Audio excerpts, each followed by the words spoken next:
মাছ মাৰি আছিলে তাৰপিছত মাছ মাৰোতে পালে আমি এইটো নদীতে পাইছে অলপ নদীৰ কিনাৰো পাইছে আৰু পৰি আছিলে তাৰপিছত আমি আনিলে তাৰপিছত এইফালে চাইড কৰি থলে পুলিচক খবৰ দিলে তাৰপিছত এতিয়া আহিলে পুলিচ কেইটা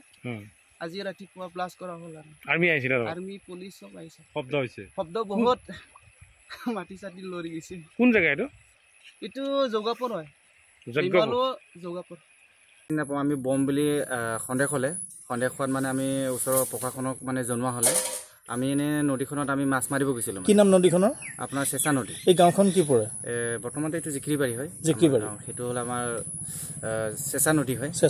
চেঁচা নদীটো বেলচি যুগতে পানী কিনাৰত আছিলে নদী কিনাৰত আছিলে পানী ধুই আনে অলপ চাফা হৈ ওলাই আছে পিছত আমি দেখি পাই ভাবিলোঁ এইটোতো বমযুক্ত বস্তু হয় গতিকে আমি তুৰন্ত মানে প্ৰশাসনক জনোৱা হ'ল প্ৰশাসনৰ মানুহে আহি এনে তাতে চাই চিটি এনে এনতে ৰাতভৰ ডিউটি ৰাখিলে আজি ৰাতিপুৱা এনতে এইটো ফুটাই দিয়ে আৰ্মি আহিছিলে হয় বম বিস্ফোটৰ মানে ফুটিছে এইটো আপোনাৰ ৰাতিপুৱা ঘৰত ধৰি লওক মেক্সিমাম 7টা